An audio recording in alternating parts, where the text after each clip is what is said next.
Says about you. Did you really think SGA was left-handed? I mean, I probably was here for it. Wait, Jay, what are you talking about? I'm sorry. Jay, he's back. He says he took a couple days break. He's not trying to be a message board asshole. But just ever since Dave said SGA was left-handed, he's a little bit concerned about this strain you're smoking. And maybe you have memory eraser. Just trying to recommend. Let me explain. Cycle through a few strains. Let me explain this. All right, guys. What's up, dude? I want to say the very beginning of us doing the podcast. All right, let's just be honest. This is a long answer for about SGA's left-handedness. Yeah, but the very beginning of Mark and I doing our podcast. All right, man. I'm watching games and I'm watching SGA always go to his left. Do you remember this, Mark? I do remember this. And I remember being like, and I say it the first time, but like, anyways, I just watched him go to his left all the time. And I was just like, man, he's such a strong left-handed. He's almost like he's ambidextrous or left-handed. And when I said that, like, I get it, right? And Mark, you're like, he's not left-handed. And I was like, what? He's not left-handed? Okay. I understand what Jay's saying, all right? But Jay, it seems like sometimes you don't understand the humor in some of the things that I'm saying. Just be nice to Jay. Jay's nice. I like Jay. My humor, man. Think about it. Think about his humor, bro. No, I'm saying I feel like we need to just smoke a J with Jay. I like what he's saying, especially the fact that I'm getting high. I appreciate that, Jay. But let's just be honest at this moment. Like, I do kind of remember you saying SGA was left-handed more than one time, though. It happens. No, okay, all right. I said El Sombra, what's up, buddy? Times, I want to throw this out here. Dave, Thank you, brother.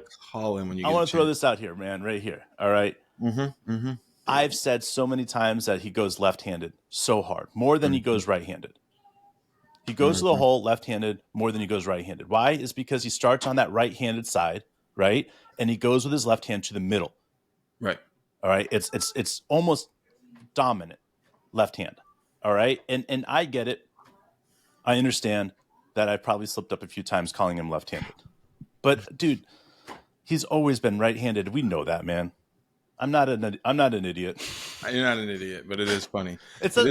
It's like this. I like having you names, bro. Names I mess up, right? And I can't help it, man. I just can't help it. Like Corliss Williamson's and who Derek Coleman. I know that there's a difference between those guys, but for whatever reason, it came out that way. Like there's just no.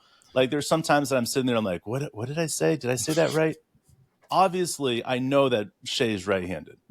Maybe I played it up a little bit too much, but hey, I know he's right-handed. Jay, shout out to Jay for we can start a whole show just talking about you, Dave. Hey, let's get that call in info posted. How about that? Yes, dude. Let's do it.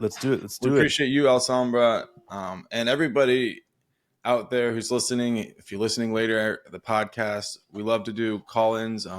We're all about sharing the mic, sharing the time. Let's talk about the Thunder. Let's talk about our favorite thing and just kind of kick it. We've been recording a little bit earlier. I got into a new place, so life has been kind of a little bit different. And so we're just kind of figuring out the new schedule. We're recording, it's 8 a.m. right now in Texas. That's where I'm at. And 9 for you, Dave, in Maryland? Mm-hmm. Yep. So good times, man. Definitely good times. Let's talk a little bit about something I sent you. Let's see. Yesterday, I kind of mentioned it at the end of the show. Before we go any further, is Kaysen a right-handed or left-handed? Don't make me question. Go, man. All right, so I was comparing Kaysen to Russ. And so I went through and grabbed the numbers. Kaysen's freshman year compared to Russ's sophomore year at UCLA. Okay. And the reason I did that is because his freshman year, he only played like 9 minutes a game. So just wasn't enough data there. Yeah. So Russ's sophomore year, 33 minutes, 10 field goal attempts, and 46% shooting. Kaysen, 32 minutes, 9.8 field goal attempts, 54% shooting. All right, then the counting stats. For Russ, it was 3.9 rebounds, 4.3 assists, and 12.7 points. Sure. Kaysen, 3.7, 4.3, and 11.7. So 1 point less per game, but he shoots better percentage. Steals, okay? Russ, 1.6, Kaysen 2.0. And blocks, 0.2 for Russ and 0.5 for Kaysen. So there's definitely some comparisons here. Well, I want to throw this out here. I'm sorry, man. There's no comparison in this, is because Russ had a first season, his freshman season. Yes, only 9 minutes a game, but it taught him the speed of college hoops. Kaysen didn't have that. So his first year was learning on the fly, and yet he put up these type of numbers learning on the fly. That's deadly. I mean, if you put Kaysen back in a second year, I mean, he's going to like dwarf the numbers he just had. Yeah, absolutely. It could get really, really wild. So here's my question about Kaysen. Sure. Okay. Obviously, Russ was one of the slower developing players that we've ever seen, in the fact that he was really unrecruited going into his senior year, I think. And then really at the last minute, UCLA offered him a scholarship, and he goes on to be an MVP.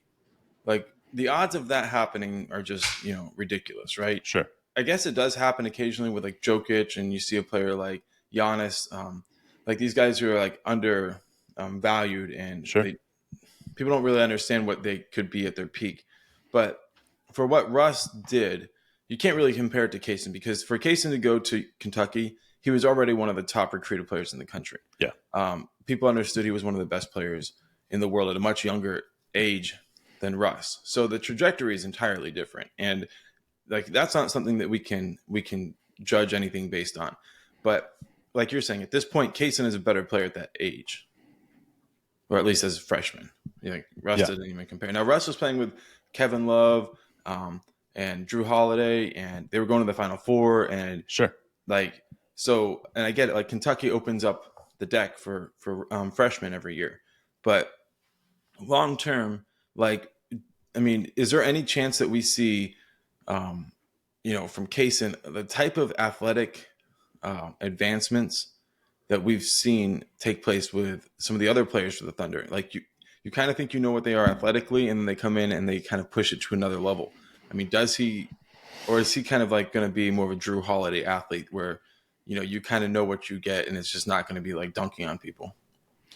Man, I'm glad we're bringing this up. I'm glad we're talking about Kaysen, because sometimes I don't feel like he gets a very good rep by some of the other podcasters out there, not understanding his game, truly in understanding what he can do.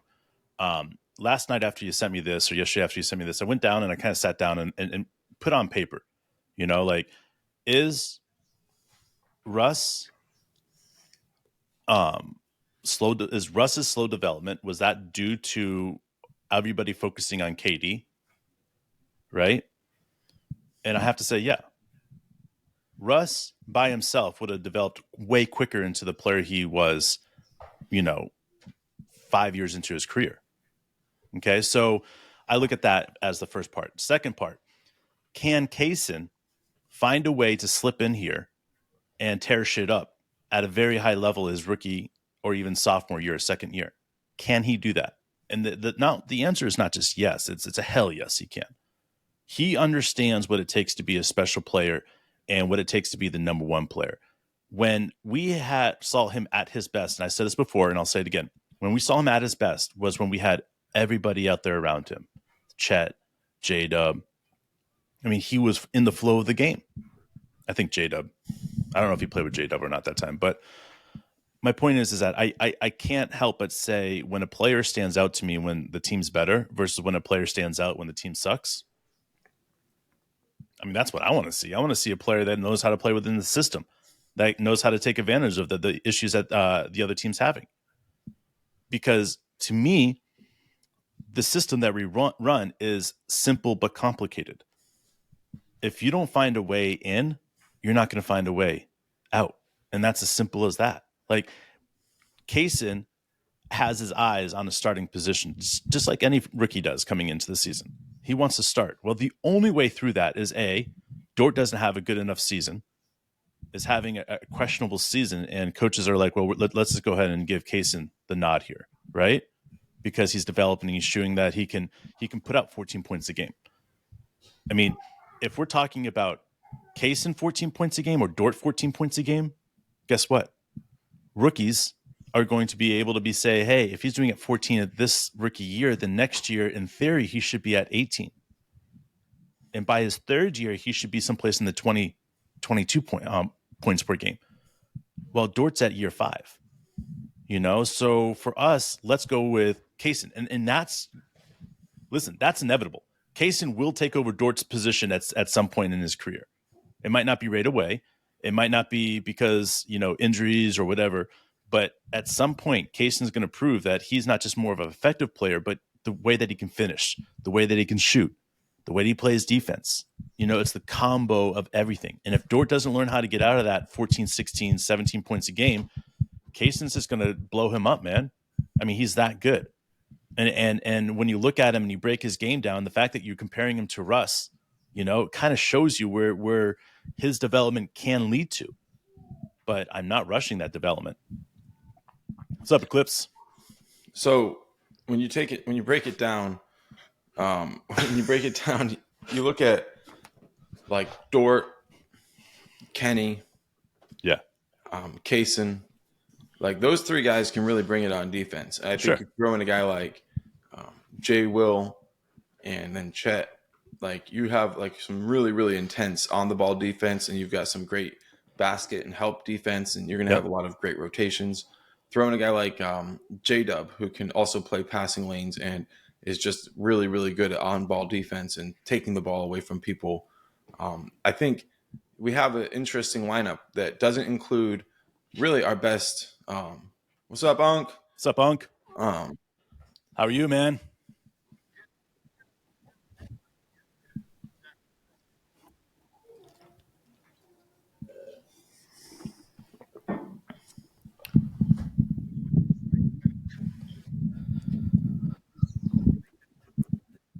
Oh yeah, I agree, man. I think Kaysen is a phenomenal athlete that just needs time to develop his game. For sure, man. Yeah, go ahead, man.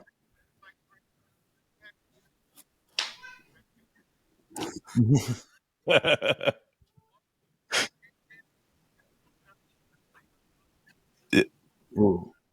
I like that. I I like like that that, for man. sure. Get that bandana, bro. I'll go grab that in a minute.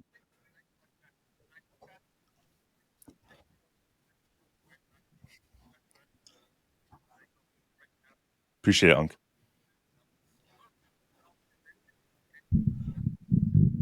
Absolutely.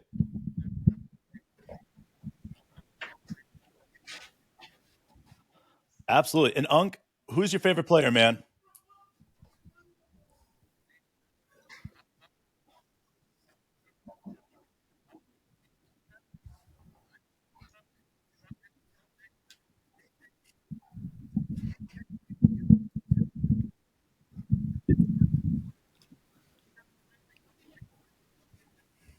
Yep. Yep.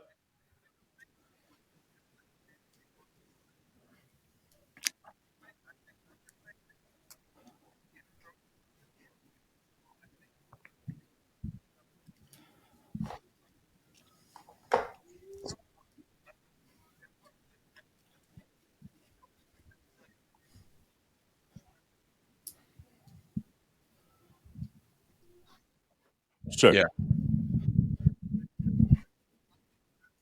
Good.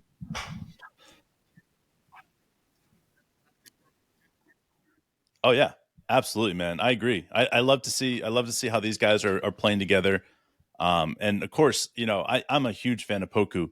His defense is spectacular, and the fact is, the longer we get to see him play out there, the better it is for him, and the better it is for us. So, great experience to be able to have and watch Poku. So, definitely like that.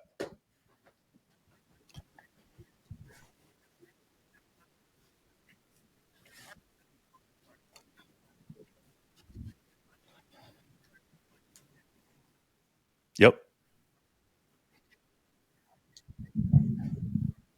Mm-mm. Yep.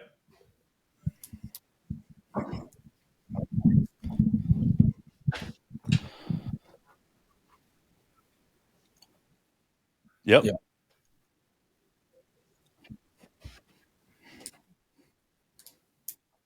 You're right. You're right. Hey, man, What's welcome. up, This is Alessandra? Unk El Sambra. This is Unk. So you guys know, I know you guys talk to each other on the chat. So welcome, man. Nice to meet you. What's Hey, up, Unc, and brothers? when How you y'all jump doing? off, go ahead and make sure you stay on just for a little bit, and that whole the whole thing uploads. Last time we had a little issue, and it only got like partially uploaded. So for both of you guys, that's really good. Solid, solid. I'm gonna let Unk finish though if he's finishing up. All right, Unc, we'll see you soon, buddy. All All right, right, man. man. Appreciate it. Thank you. Man, it's All nice to right. meet you, Alessandra, for sure. Hey, what's up, brothers? How y'all doing? Good morning. Good Very morning to good. you, man. Looks like a Good, nice day good, out good. there. Yeah. I'm in St. Louis right now, man. It's not too bad up here. It's pretty hot. It's pretty hot. Nice. But look, guys. I wanted to talk about two things that y'all brought up yesterday. All right, All let's do right, it. So, let's do it. two things that y'all brought up yesterday. So, number one was the idea of Chet's already like his capacity versus his ceiling. What is it that he can bring to the team in the league starting October? Mm-hmm. And you guys brought up some really good points as far as whether or not he would already be a top 5 or top 3 center in the West. And Sure. the truth is, man, like it really, I don't think it's that deep. I don't even think I it's know. that hard to even answer that question because I don't know if I mean I'm sure you guys have already caught on, but the question that everybody asks when it comes to Chet isn't whether or not he can hang or bang with most centers in the league. Mhm. It's about whether or not he can guard Jokic and Embiid. Mm. Yeah. And those are Yeah. the two names that keep coming up, right? Mm-hmm. Jokic and Embiid. No one ever asked, can he guard Bam? Can he guard Aiden? Can he Yep. guard anyone else in between? Anthony Davis, those are never the questions that are asked. The question's always, can he guard Nikolai or can he guard Embiid? That's it, right? Two So, MVPs. right, exactly. The two MVPs, which, again, one of those guys, he already guarded before. And apparently, according to Patrick Beverly and Victor Oladipo, he held his own. He Yeah. held his own. Yep. He held his own against Joel. So, whether or not Chet will be a top 5 center in the West, I almost feel like it ain't even that complicated, Yeah, it's man. And not. I think that's the scary thing that a lot of pundits outside of y'all and the Thunder and other teams and, you know, maybe casuals around the league, I think that's the hard time that they're having to come to acceptance with is they already know Chet's going to be fucking good, man. Yeah. You're They right. already know my dude's about to probably win Rookie of the Year for real. They already know by year 3 he's probably going to be an All-Star Yeah. for real. I know. Hey, listen, man, when you got Houston Rocket fans and Dallas Maverick fans and Golden State Warrior fans and even old Supersonics fans being like, "Man, Chet's pretty cold." That's it. That's Yeah. it. That's it. The conversation's over, bro. You know You're what right. I'm saying? So, I mean, I wanted to say, like, you guys were pretty on point about, who is actually better than him in the West or who is he actually as good as? And Sure. the truth is, like, probably in those first 60, 90 days, he's probably going to have a hard time. Maybe some rotational centers out in the West or in the league in general are probably going to give him a little bit of a hard time. And there's going to be a couple games where he has a couple duds and people are going to Sure. be like, "Oh, he's a fraud. He's a fraud. He's a fraud." But we all know that's the part of the learning curve, man. That's Yeah. part of the learning curve. And also, this is the same organization that turned Steven Adams into a double-double machine. I know. And that's the Perkins. That's the Perkins love, man. Right. Like Kendrick Perkins taught the system that is still being taught in the Oklahoma City Thunder system. Like he was the birth child of that.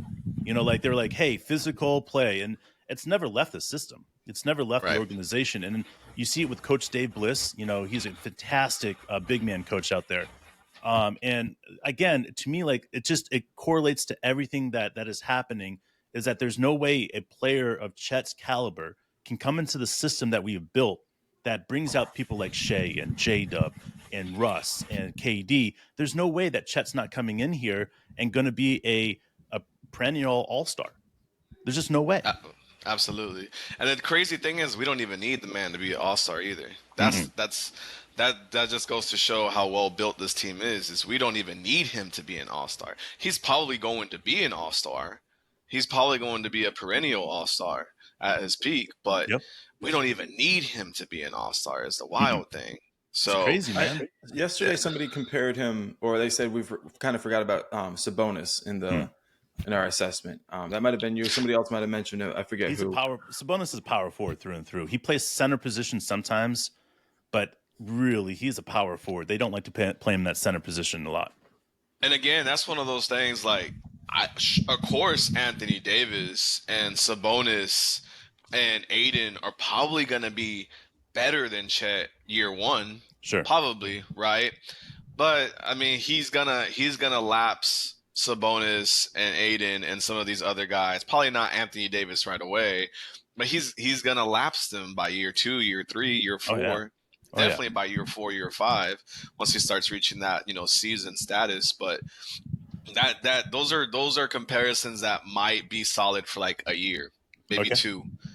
Right. So second thing was you guys, the whole point of the video yesterday was can they make 50 plus can we win 50 plus games, and Dave, you brought up a really great point of like sometimes you don't need like a heartfelt loss or like a tragic heartbreaking loss to really learn. And I know that people eat that type of shit up all the time, like you need to lose in a game 7 of a semi-conference finals and this and that.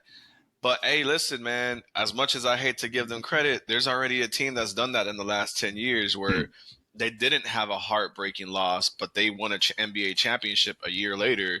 And honestly, I hate to say it, but it was the Golden State Warriors. You're right. I think people forget that way back in 2013, the Golden State Warriors had just missed the playoffs. And they had a young core. They had Klay Thompson and Stephen Curry, and they were trying to get shit built up. And then in 2014, they made it to the second round of the playoffs. I think people forget that. I think it was Mark Jackson's last year coaching them, and then Steve Kerr came in to coach them in 2015, won the NBA championship that same year. So, and that wasn't at that time. A lot of people were considering the Dubs as overachieving, as accomplishing more than what their team was good enough to do, right? But they were a young team. They'll probably be back. Their ceiling next season and the season after that is probably a conference, second round or maybe even a conference finals. And then they came all the way back the very next year to win the NBA championship. And this is pre-KD, pre-controversy. And sure, maybe the Cavs had some injuries that during that finals, but the Dubs have already showed exactly what you were talking about, Dave, as far as you don't always need to have some heartbreak loss in the playoffs to come back and learn to grow. If 2014 for them was overachieving, then what do you call 2015? Because they won that chip without KD. They won that chip as, I know a lot of people want to discredit the 2017 and 2018 NBA championships, and I kind of do, right? Because of the KD betrayal. Yep. But it is. You can't take much away from that 2015 no, you're right. title. You really can't. They earned that. Oh, absolutely. Except I didn't feel like we were healthy. Yeah. Maybe they would have won if we were full strength. But I'm with you. Yeah. I won't go back and take anything away. Some people at that time were saying it was one of the easiest roads to a championship in history. Things like that. They did try to take stuff away, but I don't think there is ever an easy road. It's easy to look back and say hindsight says, that was simple, but like it's a survival of the fittest in the playoffs every single year. So you got to respect what a young team can do. And I do see a pathway for us to build on previous difficulties from Shea Game 7 with the Clippers against the Warriors, Shea Game 7 against the Rockets with the Thunder. These things build up, and then that one game loss to Minnesota where Shea literally proved he was willing to run through a brick wall and get back out there all beat up and keep playing. That's the type of leadership that if you get up in a 7-game series and the guys are like, we're going to finish this fucker right now, you trust him, and you follow him. That's it, 100%. Man, all right. For you, question is above or below 18 points a game for Chet? Probably below year one. And that's because we don't need him to be scoring 18 plus points a game. All right. So real. What do you think? 14, 15, someplace like that? I think if brother can come out there and average 14 and 8 every game, that's already a huge impact for this team, for real. Yeah. I Because if you mean, think about, I mean, Coach D, it's all about systems too, man. We right. don't need him to go out there and be the game changer in terms of points on the board. That's SGA. That's Shea, right? Well, the only reason I think that he could average more points is because of his offensive rebounding ability. Because the offensive rebounding ability that he brings is something that's really spectacular in that aspect of he could pick up 6 points a game from it. Oh, easy. And if he's Yeah. doing 6 points a game for that, that means that he's creating for himself. So he's not taking away shots from Shea or Dort or anybody else like that, or J-Dub.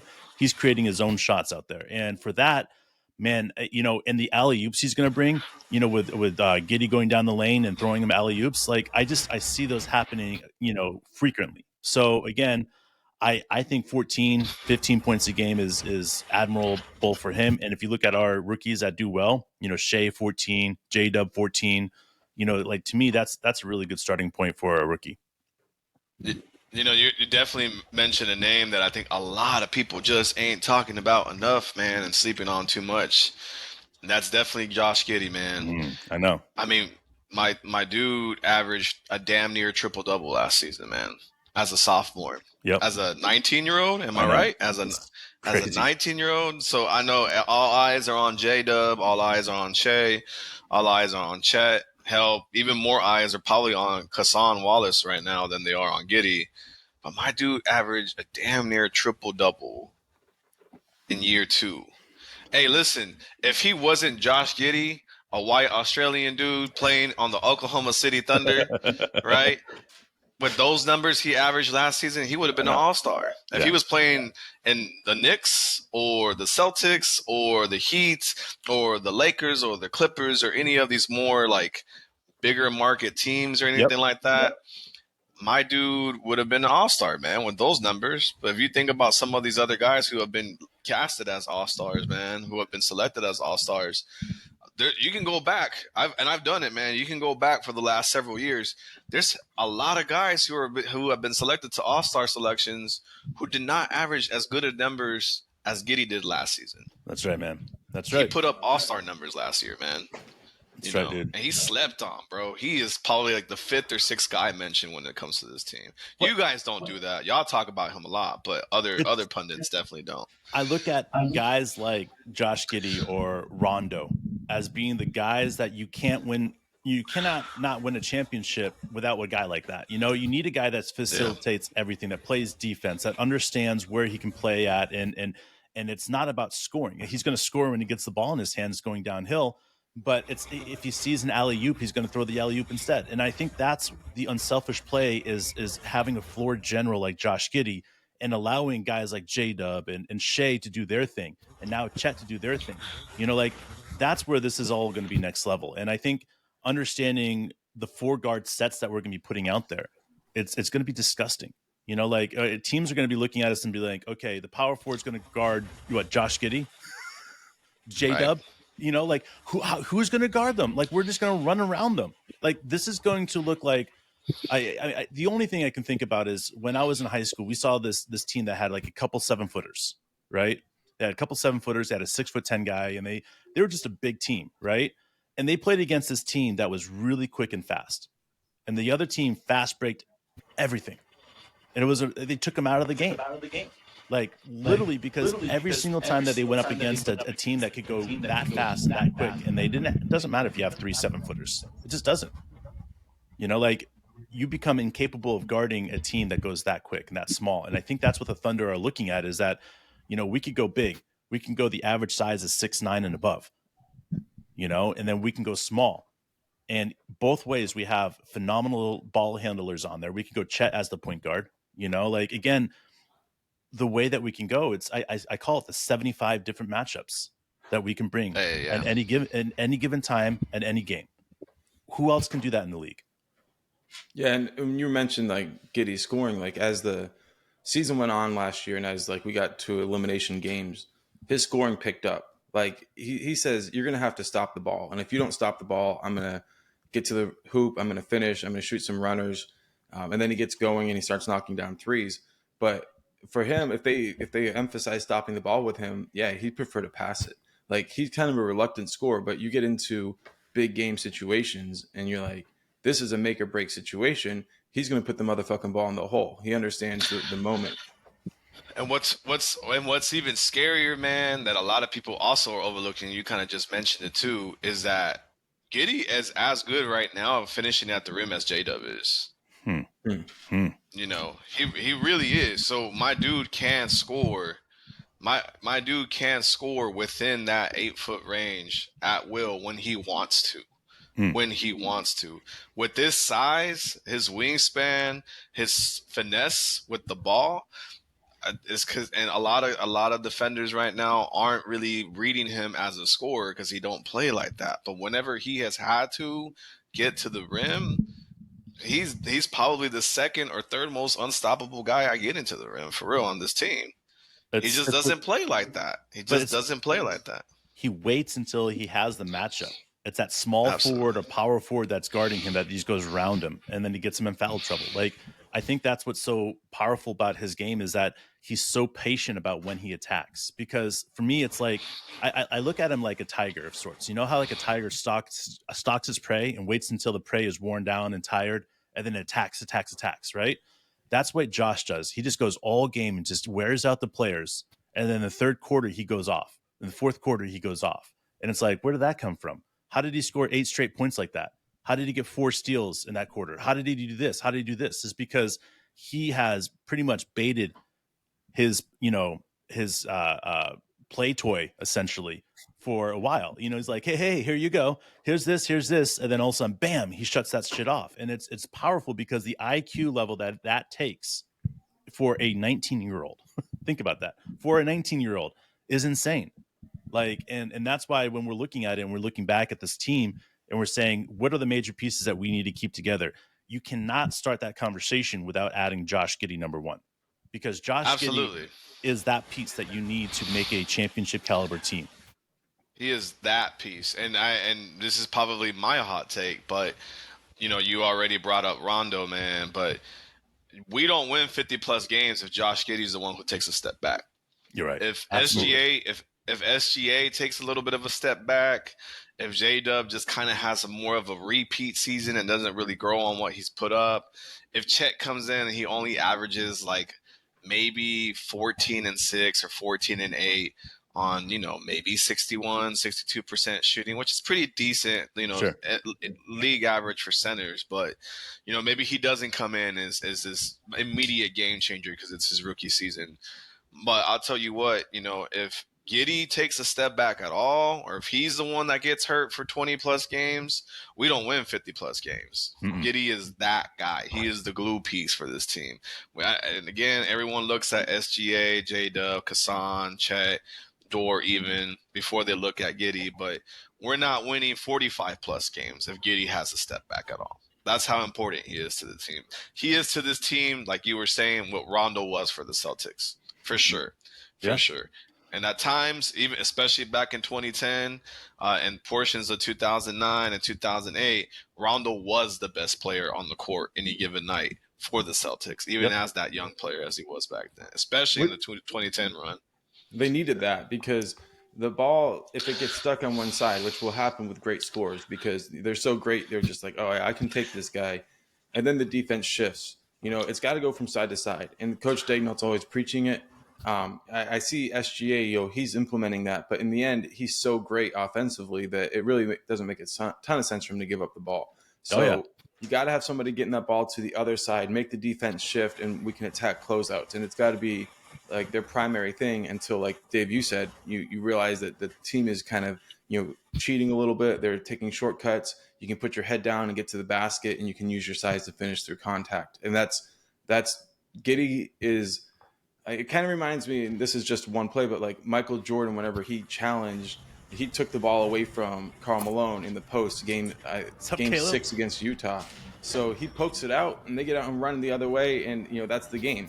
I feel like in the end, you got to like recognize your opponents' weaknesses, that what they do on repeat, and then exploit them, and that's Giddey all game. What's up, Caleb?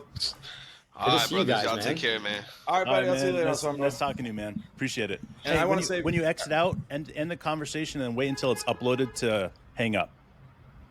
So Very take good. you And back if to you the have some lobby. trouble, I put the link there in the chat. But Caleb, it's nice to meet you, man. All right, Caleb. How you Likewise, doing, man? guys. I've been following you guys maybe for about a year now, since last season. I don't know exactly when I picked up on your guys' channel, but it's been Right awesome on. to see you guys grow as a fellow content creator. So I'm really excited for everything you guys are doing.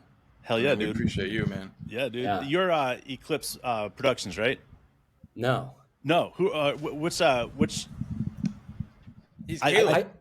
I do finance related content mostly on Twitter. Okay. So I have about okay. 36,000 followers over there. I have a very Nice. small YouTube channel, but then I mostly run a newsletter business. That's a whole Nice. separate thing. I'm not here to plug my stuff. I'm here to No. I shoot was the just shit with you curious. guys. Yeah, I was curious when you said content creator. I'm always like, up for stuff like that. So, man, Yeah, all right. So, 100%. what thing are you looking forward to most about the season coming up, man? Dude, I can't wait to see how Chet really meshes with this lineup. I can't wait to see the pick and rolls with Shea, with Giddey. I mean, dude, even when we saw, Usman and Chet running those pick and rolls together, like that's just sick. insane. You have guys who are 6'6", 6'8", or maybe, Giddey's 6'9" probably, and then Usman's a legit 6'10", 6'11", dishing to a guy who's 7'1", 7'2". It's like, who's going to be able to compete with our size? I know we're small, like from a horizontal standpoint, but we're so lengthy. The wingspan is off the hooks. Like, I think that's just going to be, I think it's going to be epic. I'm excited about the defensive sets that we're going to put out there with Chet there. And then our defense, like you said, the long, lanky arms on defense. You put every single one of our perimeter defenders could have 7'2" wingspans. Like how, like that is going to change how people are able to shoot over our guys. I mean, yes, Steph Curry can still take shots like that, or Devin Booker, but it's going to be limited to the guys that can shoot over guys like that. And that to me is the one thing that when you're saying tall, lanky guys, I get excited about, because the defensive prowess that our guys are going to bring is going to be disgusting. Yeah, you think about playing passing lanes, and when teams have to lob passes over long arms, then it's like J-Dub, Shea, Kaysen. They get out and they run, man. And we play at a fast pace, a frenetic pace almost, but we keep turnovers low. So if we can force teams into a lot of turnovers and get out and run, that's 4 or 5 extra possessions a game, easy. It gets exciting. I think one thing on that point too is, like, I don't really think that many players on our team, and certainly on the whole this is the case, but like they don't rely on their athleticism. They're just skilled hoopers across the board. Super smart, super high IQ. Like, we don't have a Russ who's just going out there and dominating from an athletic standpoint, just blowing by people. We just have crafty, skilled basketball players at every position, depth for days. And I don't think people are prepared for that. They're just going to be shocked at how we break them down, both offensively and defensively. Man, such a great point there again, because you're looking at it as this is that our lineups are you could go straight up guard lineups and put Kenny Hustle at the 5. We saw it last year. Like this is, I mean, the way that we are going to be able to bring to teams, there's going to, like how as a opposing coach are you going to be able to get ready for playing against the Thunder? Like, how are you going to prepare your team to say, okay, you got to match up. Yeah, but how? I mean, how, Mark? Like that's what I keep going back to is like, are you going to send guards out there? Are you going to send big men out there? Are you going to? You got to give up size, because you got to be able to handle the team coming off the dribble. If Chet's going to put it on the floor and you've got a stiff out there, then you're fucked. If they play off, it's like, well, he's going to put it on the floor, so they drop on him. You can't play Chet with drop coverage. Like, that's just not going to work. I know he didn't shoot well in the Minnesota the game. league, I want to go back to the Minnesota game. All right, Shea's getting beat up. Does Shea get beat up like he did with Chet on the floor? Well, does he get beat up like he did with Kenny on the floor? You know what I mean? Like, I don't That's a know. good point. Like, we needed an enforcer. See? Hell yeah, dude. That's a good point.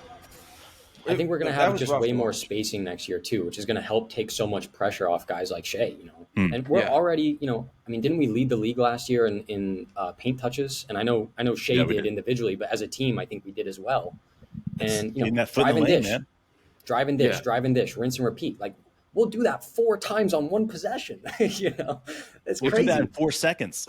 And if we don't do that, then it's not a good possession. Yeah. Right? Like, that's our flow. That's our offense. And that's Coach Daignault, but that's the guys believing in it. I mean, Giddey does it, Shea does it, and when your leaders do it, then everybody wants to do it. And that's what excites me most about Chet right now is like he puts up these great numbers in summer league, but I didn't see a single play called for him. Like it was just like push the ball, do what you do. This is how we're going to play in the NBA too. And he goes out and puts up 24, 25. I'm like, maybe he'll be better than we think because those shots will be open and he'll start knocking down those transition threes. I mean, I've seen him do it enough. I don't care that he didn't do it in summer league at all. Man, I think that's what makes a great player, Mark, is that a player that can go into a system that doesn't demand the ball and that can impact the game without demanding the ball. And then you start drawing up plays for him. Then it gets ugly. I mean, for other teams out there. I mean, and I think with the way that we go back to it, like Shea's a phenomenal passer. J-Dub's a phenomenal passer. Josh Giddey, phenomenal passer. So these guys, when they're coming into the lane and we're doing that whole 1 foot in the lane, right? And then we're getting into the system of 1 foot in the lane, we pass it out, and then all of a sudden you have Isaiah Joe cutting or you have J-Dub cutting. And then the other guys have to fill in. We don't even know what Chet's impact is going to be right now. We can sit here and say, okay, this means that J-Dub's going to get 2 extra shots a game because Chet's guy's not going to be able to help out. Shea's going to get 2 extra shots a game because Shea's guy's not going to, or Chet's guy's not going to be able to help out. We don't know the true impact of what Chet's going to be able to bring out there. And that's why I get so excited about this is because, insert Chet here, and we're a 50-win team. And I think that's the thing about what we're trying to understand about how good this team could be injury-free. Look at all of the centers last year. Like I said, there was 4 centers in the top 15 centers, 4 centers that played above 70 games. That's it. That's what needs to happen for Chet. You don't need to go above 70 games right now. You don't need to go above, 65 games right now if you don't need to. It's develop inside of the system. Develop inside of that. It's the easiest system if you just believe in it. Does it make sense? The Oklahoma City Thunder system is perfect as in a cult. We're a cult. It's like, this is perfect, guys. If you believe in the system and you do things right, you will get to the top level and you'll be able to intermingle with the top. That's and everybody believes it, man. Kaysen, he's in there and he believes that he can start. And you're looking at it and saying, hey, you're a rookie, but he still believes he can start. Why? It's because we've talked about that belief system in these guys.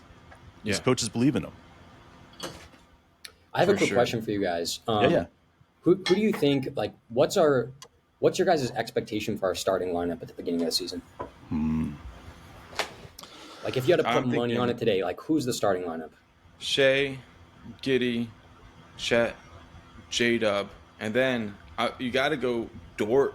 But then you say at the beginning of the season, and if you say at the end of the season, I might give a different answer on that one. Right. I want to say this is that I don't think it's a coincidence that every single time that we've seen Chet, we've seen Jay Will. Every single time that we see those two, we see them together. Interviews, whatever, it doesn't matter. Those two guys are connected at the hip. I think that is the future. How quickly we're going to get to Jay Will and Chet playing with each other on the same time at the same court, I don't know.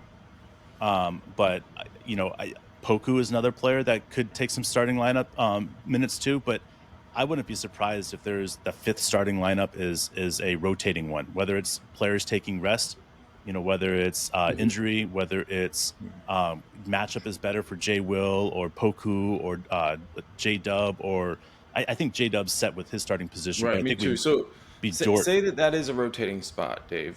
Who would be the guys that you think might rotate into that spot? There's 5 of them, man.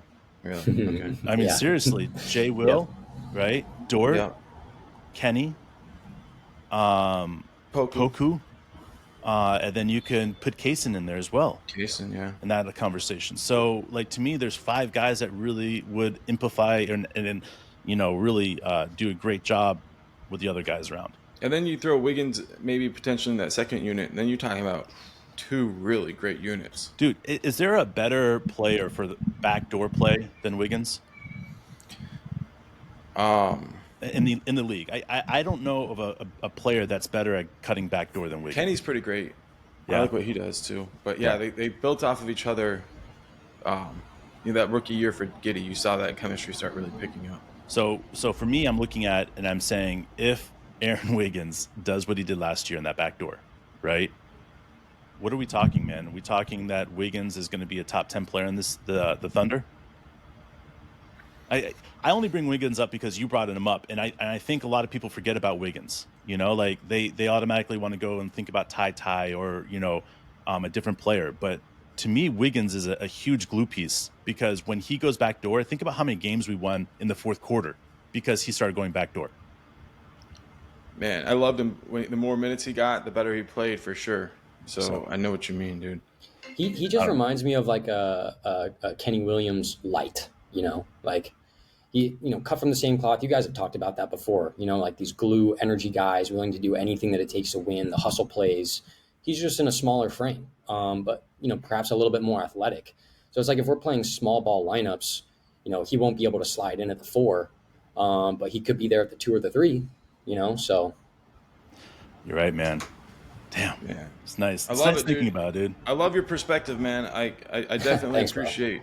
And I'm hoping that you continue to join us. The call-in information will stay the same, so like link that. Or Yeah, man. This is fun, man. This is definitely great to get to know. During games, we want to be able to do this during the season and stuff like that because it's you know how it is. I'm sure you don't live in a place that you can be around Oklahoma City Thunder fans a lot. Dude, you want to know where I'm living right now? Where you were living? For sure. I've been living in Istanbul for the last 2 months. Oh, really? That is amazing, man. How's that going? Dude, it's been a great experience. It's probably like the most culture shock that I've experienced being in a new place. Sure. I haven't done like too much international travel, but I started doing the whole kind of digital nomad thing back in March of this year. Wow. So I started out in Croatia, spent 2 months there. I did 1 month in Budapest, and now I've been here for about 2 months, and I'm actually leaving for Bucharest, Romania on Monday. So whole new change of scenery, and that'll be fun. But it makes it impossible to watch the games live. It's such a pain in the ass. But man, that's awesome. Yeah. Dude, that's pretty cool. I can't even imagine. Like I tell my wife all the time, we have plans of traveling a lot more when we are in that retiring stage.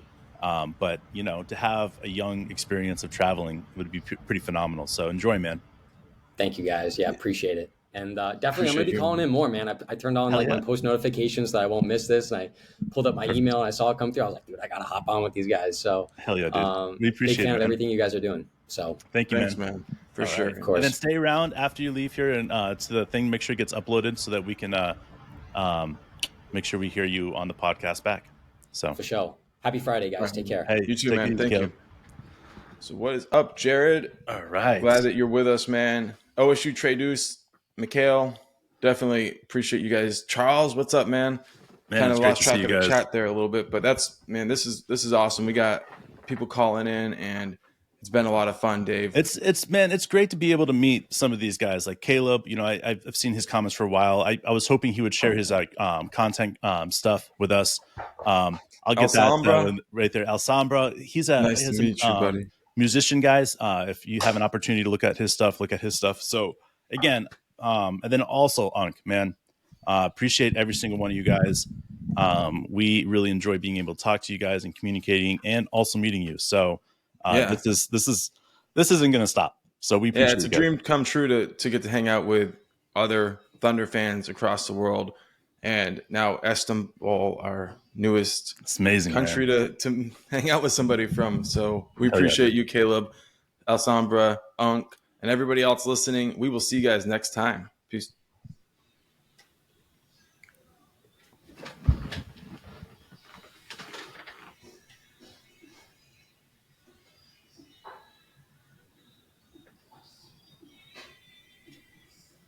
It says it's stopping, but